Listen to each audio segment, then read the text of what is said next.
rápido e devagar. O psicólogo e vencedor do Prêmio Nobel em Economia, Daniel Kahneman, explica o funcionamento da nossa mente e como os dois sistemas que dirigem nossos pensamentos funcionam. O sistema 1 é rápido, intuitivo e emocional.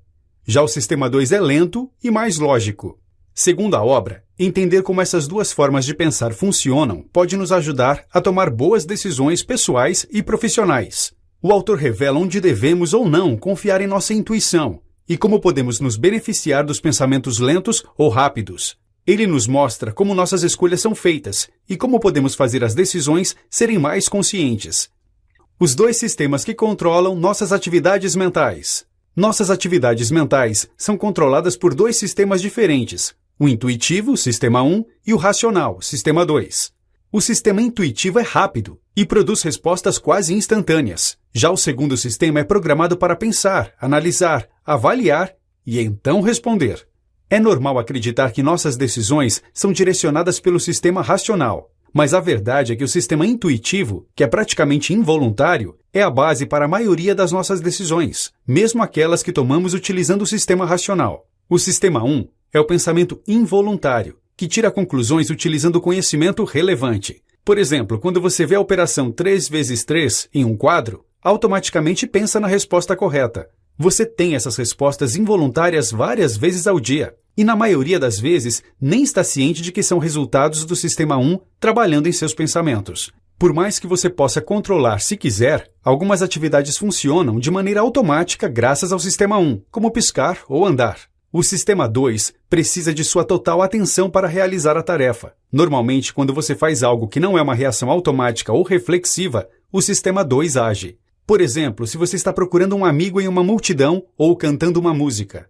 Como ambos os sistemas afetam nossas decisões? Em diversas situações, os sistemas trabalham juntos. Quando você está prestando atenção extra enquanto dirige de noite, por exemplo, ou quando você se esforça para ser respeitoso mesmo estando nervoso. Você não está ciente, mas sua mente está trabalhando com os dois sistemas. E na realidade, quando você realiza qualquer atividade mental, é muito difícil descobrir se o sistema 1 ou o sistema 2 estão em operação. Lembre-se disso, o sistema 1 funciona em piloto automático o tempo todo, e o sistema 2 precisa ser chamado para agir. O sistema 1 te dá sinais, impressões, sentimentos, intuições, baseados nas ideias e crenças formuladas pelo sistema 2. Quando o sistema 1 não consegue resolver um problema, chama o sistema 2 para ajudar. Por que é importante saber a diferença entre os sistemas? O sistema 1 pode chegar a conclusões precipitadas, podendo cometer erros em muitas situações. Acalme seus pensamentos com o sistema 2, e você não só aumentará a probabilidade de pensar de maneira mais precisa e apropriada, como também pensará de maneira mais eficiente. Por exemplo, quando você utiliza apenas o sistema 1 ao procurar por um parente no aeroporto, você passa o olho por todas as pessoas que cruzam seu caminho, procurando por um rosto familiar. Mas se você utiliza o sistema 2, pode filtrar conscientemente aquelas pessoas que têm cabelos pretos ou óculos, já que seu parente não possui nenhuma dessas características. Além disso, a procura é mais rápida e mais eficiente também. Nossos julgamentos não são sempre objetivos. Nossa mente está condicionada a ser sempre otimista, mesmo quando não há garantias de bons resultados. Quando tomamos uma atitude arriscada, podemos ainda assim demonstrar confiança por causa do nosso otimismo equivocado. Ele atrapalha nossa habilidade racional de calcular os riscos, aprendida com os erros passados ou com os conselhos de especialistas na área. Esse sentimento de otimismo ilusório nos impede de investir tempo e planejamento adequados. O otimismo nos dá a falsa impressão de que temos grande controle sobre a situação, mas isso pode não ser verdade. Enquanto a falta do pensamento objetivo é perigosa em muitas situações, a subjetividade nos ajuda a tomar boas decisões e a julgar as coisas corretamente. Pense na subjetividade como o elemento que mantém as coisas balanceadas e as coloca em perspectiva. Observe como olhar para essa situação de uma maneira puramente objetiva pode mudar nossa perspectiva. Imagine que uma pessoa que ganha R$100 por semana perde uma nota de R$50. Os R$50 representam uma perda significativa para ela. Se uma pessoa que ganha R$30 mil por semana perdesse os mesmos R$50, essa perda seria relativamente insignificante. É essencial olhar para essa situação de maneira subjetiva, já que os pontos de referências das pessoas são muito diferentes.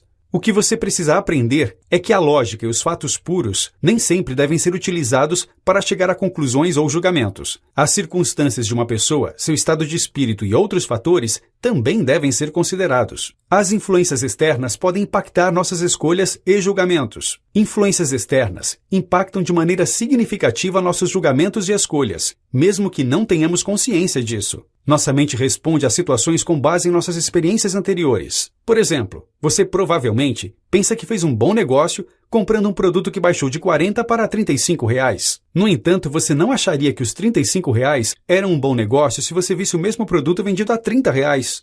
De maneira similar, você tende a não gostar de uma pessoa quando sua primeira interação com ela foi desagradável, porque a sua mente está preparada para não gostar dela. Outra influência que afeta nossos processos de pensamento é nossa resposta emocional. Quando estamos expostos a notícias ruins sobre assuntos específicos, nós normalmente deixamos que nossas emoções atrapalhem nosso julgamento. Por exemplo, se estamos lendo no jornal sobre a queda de um avião, começamos a sentir que os aviões não são seguros, mesmo que as quedas sejam extremamente raras. Nossa mente inconscientemente começa a acreditar naquilo, mesmo que não seja racional na maioria das vezes. Entender como e onde isso acontece nos dá o poder para diminuir essa tendência reflexiva e tomar decisões melhores, mais lógicas e mais precisas. Por exemplo, imagine que você está fazendo uma prova de múltipla escolha e que há uma pergunta com 4 opções de resposta. Se você não tem certeza sobre a resposta, provavelmente marcará aquela que lhe parece mais familiar. Isso acontece porque nossa mente assume automaticamente que o que é familiar deve ser verdade também.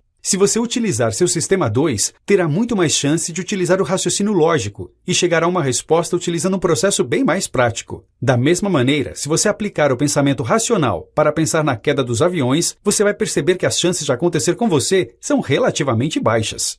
Nossas emoções influenciam nosso processo de tomada de decisão. As emoções possuem um papel-chave, impactam no processo de decisão. Os estereótipos, as suposições e sua intuição são métodos muito comuns de tomada de decisão e mostram o impacto que essas heurísticas possuem em nossas escolhas. O processo de pensamento do Sistema 1 fica calculando as perdas, ganhos, riscos e recompensas e inserindo as emoções nos resultados. Seja por medo ou arrependimento, ou para passar uma impressão de que somos especialistas, nossas emoções influenciam nossas decisões de maneira significativa. As emoções também impactam nossas decisões e julgamentos de outras maneiras. Podemos responder a diferentes situações dependendo da maneira como são apresentadas, mesmo que isso seja inconsciente. Isso significa que a situação ou evento que possui maior conexão emocional conosco é normalmente aquela que chama a nossa atenção. Isso acontece porque a situação chama uma memória associativa através do Sistema 1. Nossa mente processa o que a memória associativa transmite e toma decisões. E com isso, nem todos os fatos importantes podem ter a importância que deveriam ter. Por exemplo, médicos podem ser mais propensos a optar por um procedimento se souberem que a taxa de sobrevivência é de 90%, do que se souberem que a taxa de mortalidade é de 10%. A associação feita nesse caso é a sobrevivência, que é um resultado positivo para o médico. Isso faz com que o Sistema 1 dê um peso maior às decisões positivas. Devemos forçar nosso Sistema 2 a trabalhar para analisar os fatos reais para nossa tomada de decisão, ao invés de deixar que nossas emoções tomem o controle. Só assim poderemos superar essa influência em nossas escolhas.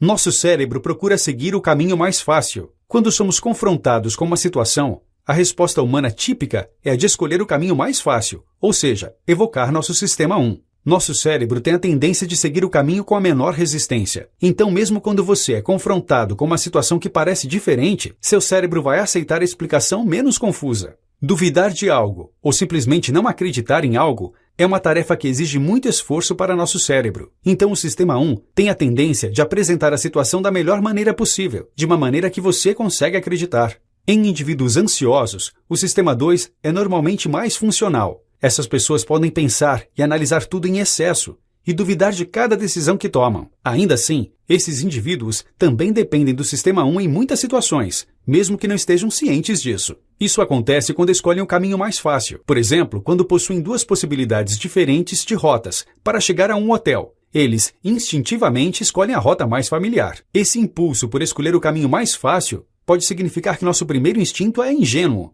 O Sistema 2 só entra em ação quando você está em uma situação muito confusa ou quando você percebe que uma crença é falsa. Ele desacelera seu processo mental e gera o pensamento analítico e o raciocínio lógico. Precisamos encorajar nossas mentes a olhar além das influências e padrões, observando os fatos disponíveis, ignorando os sentimentos, impressões e palpites. Nossa intuição deve ter uma base sólida. Nem tudo o que acontece faz sentido. E nem sempre conseguimos fornecer uma explicação racional para tudo. Mas nossa mente tenta criar uma história para tornar cada situação mais plausível. O fato é que para que as coisas sejam mais fáceis de entender, nossa mente cria ilusões. Portanto, a informação na qual acreditamos pode ser, na verdade, uma ficção criada pela mente. Essa história inventada pode, então, se tornar aquilo que chamamos de intuição. Como resultado desse sentimento forte, você poderia acabar tomando uma postura em determinada situação, que é completamente contrária aos fatos reais do caso. E isso é claramente um problema, porque se suas decisões ou julgamentos não são baseados em fatos reais, elas podem ser inapropriadas ou estarem erradas.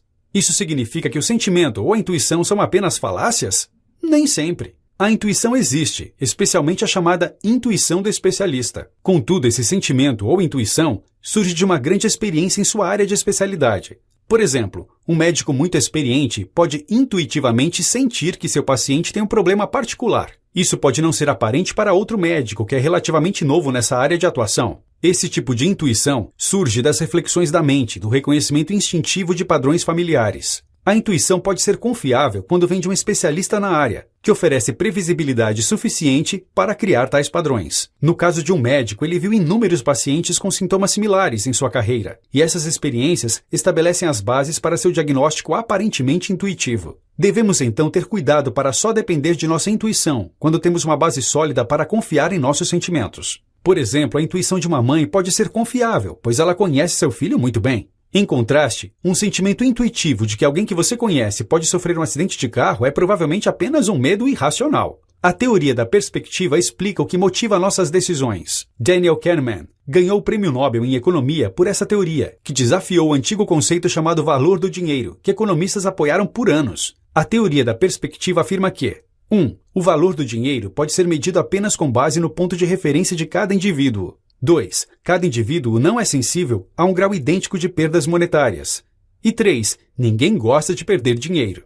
Graças ao nosso sistema 1 de resposta, o medo de perder dinheiro supera a satisfação de ganhar dinheiro praticamente todas as vezes. Isso induz nossa mente a deixar passar grandes oportunidades porque somos contrários à perspectiva da perda. Essa é a razão pela qual o investidor pode hesitar em vender ações, mesmo sendo evidente que o preço está caindo. Sua aversão às perdas impede que ele venda quando o preço cai abaixo do valor pelo qual ele originalmente pagou pela ação, deixando o preço cair ainda mais até que o investimento esteja verdadeiramente no vermelho. Outra demonstração dessa aversão às perdas é o efeito dos recursos, que diz que humanos atribuem mais valor para coisas simplesmente porque nós as possuímos. Nós acrescentamos um valor fictício para as coisas que já possuímos, pois quando precisamos vendê-las, tendemos a procurar por um valor que é bem maior do que o verdadeiro. Por exemplo, se você estivesse tentando vender um relógio antigo que pertenceu a seu pai, o preço que você esperaria por ele poderia ser bem maior do que quanto um comprador justo estaria disposto a pagar. Você inconscientemente adiciona um valor fictício para o valor real do relógio, por causa de seu apego a ele e pela associação que ele tem com seu pai.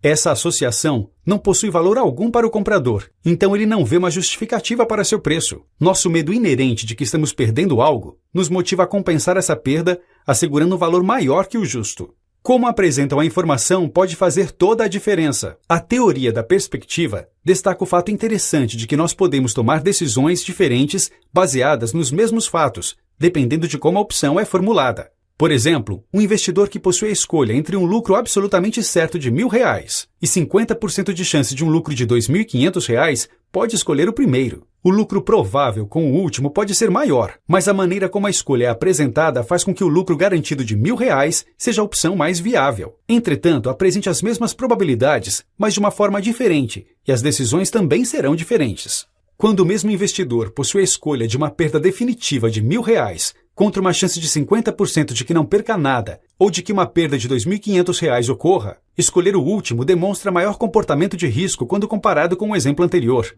A teoria da perspectiva defende que o processo de decisão aconteça em dois estágios, edição e avaliação. O estágio de edição ocorre quando as possibilidades são analisadas, e é aqui que a apresentação pode ter um enorme impacto. O estágio de avaliação acontece quando escolhemos a possibilidade que oferece o valor máximo, mas tenha em mente que esse valor é determinado pela perda ou pelo ganho, que precisarão ser levados em consideração muito mais que o resultado final da decisão. Isso ocorre porque, como vimos anteriormente, nossa resposta do Sistema 1 possui uma forte aversão às perdas financeiras. De fato, essa aversão às perdas é tipicamente mais forte que a atração que possuímos por oportunidades de lucro. Podemos evitar tomar uma decisão que irá claramente resultar em uma perda, mesmo que seja igualmente evidente que a procrastinação provocará resultados ainda menos favoráveis para nós. Como você enxerga as coisas e situações faz toda a diferença. Quando te fazem uma pergunta que engloba um grande número de outras questões, seu cérebro tende a utilizar a visão panorâmica. Para tornar as coisas mais fáceis, ela foca em uma questão específica, ou ajusta a pergunta para focar em um aspecto singular, um período de tempo ou em um incidente. Isso pode significantemente enviesar a resposta que você dá, ou a maneira com a qual você entende a pergunta. A tendência do cérebro de trocar para a visão panorâmica pode ser vista também na maneira com a qual abordamos nossa vida no dia a dia. O cérebro tende a focar naquilo que queremos e onde esperamos estar no futuro.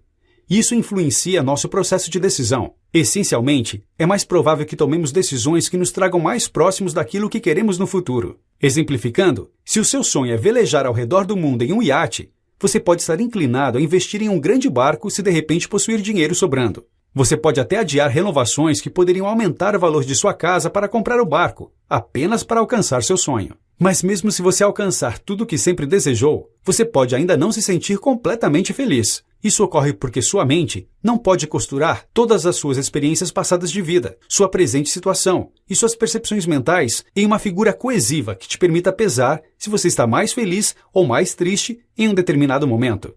A verdade é que nenhum evento único, situação ou conquista pode te fazer feliz. O estado de felicidade depende grandemente de diversos e inúmeros fatores, todos se juntando a seu favor. Você poderia pensar, por exemplo, que seria feliz em seu trabalho se apenas possuísse um salário maior. Mas mesmo que seu chefe te dê um aumento de salário inesperado, você não irá imediatamente amar seu trabalho. Existem, sem dúvidas, diversos outros fatores em jogo que podem estar te impedindo de ser feliz. Sua satisfação com sua função, o sentimento que você tem trabalhado mais que seus colegas e seu relacionamento com seus colegas, por exemplo. Reconhecer essa falácia te ajuda a entender que mesmo quando sua mente está dizendo que as coisas estão ou não favoráveis, a realidade pode ser completamente diferente. Precisamos abandonar a visão panorâmica em favor de uma visão mais holística das nossas situações e experiências.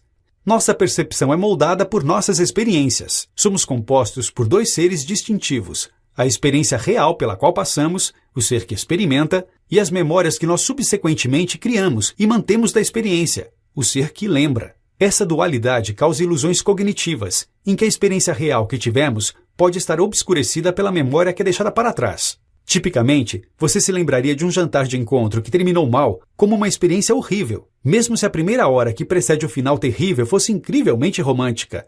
Uma refeição medíocre, que foi acompanhada por uma sobremesa espetacular, pode permanecer em sua lembrança como uma refeição fantástica. Uma peculiaridade dessa heurística é que a duração da experiência não parece fazer diferença alguma. A memória da experiência que ficou para trás consegue colorir a experiência em si em todos os casos. Em particular, a porção final da experiência é aquilo que fica em nossa mente, e é isso que determina como vemos essa experiência como um todo. É importante dizer que essa conclusão final, a qual chegamos sobre a experiência, influencia como tomamos as decisões futuras. Na realidade, essas decisões futuras estão sendo tomadas com base em nossas memórias das experiências e não nas próprias experiências reais. Olhando para isso de uma maneira diferente, podemos ver como isso coloca uma ferramenta poderosa em nossas mãos: memórias. Garantindo que nós constantemente criemos memórias valiosas de nossas experiências, podemos incentivar nossa mente a sair dessa ilusão, memória sobre experiência. Quando você começa a se tornar ciente de suas experiências ao passar por elas, você começa a conscientemente refletir naquilo que está fazendo. Agindo assim, você cria um conjunto de memórias que estão mais em sincronia com a experiência real e são, portanto, representações mais fiéis do que aconteceu. Essas memórias agora formam também uma boa base para a tomada de decisão futuramente. Esse é um fator crítico a ser lembrado: balancear nossas memórias, por exemplo, nossa versão do que aconteceu, e nossas experiências, por exemplo, o que realmente aconteceu. É muito importante. Acertar o balanceamento correto entre esses dois é exatamente aquilo que precisamos fazer para melhorar nossa habilidade de tomar decisões corretas. e para subjugar as influências que podem distorcer nossas faculdades de tomada de decisão. Notas finais. O sistema 2 é chamado para agir apenas quando estamos em uma situação ou evento que requer algum pensamento complexo ou alguma análise. Mesmo quando usamos constantemente o sistema 2, o sistema 1 ainda pode distorcer nossas decisões. O autor apresenta diversas heurísticas para mostrar como reagimos de maneira irracional em diversas situações. Isso acontece por sermos influenciados inconscientemente por uma variedade de fatores externos e experiências de vida. Quando entendemos mais sobre essa influência inconsciente, podemos entender como as decisões irracionais ocorrem e o que devemos fazer para evitá-las. Para tomar decisões racionais e sensatas, precisamos tomar cuidado com as influências que podem impactar nosso sistema 1 e precisamos também envolver nosso sistema 2 no processo. Devemos permanecer conscientes de nossas experiências para termos a certeza de que nossas lembranças estão de acordo com a realidade. Só assim basearemos nossos julgamentos e decisões em fatos e experiências verdadeiros. Se puder me ajudar, deixe seu like, se inscreva no canal @eusomarcelobraga se ainda não é inscrito e comenta aqui embaixo alguma sugestão de vídeo que você quer ver aqui no canal. Muito obrigado por trilhar essa jornada comigo e é só o começo. Até breve meu irmão, até breve minha irmã e tamo junto.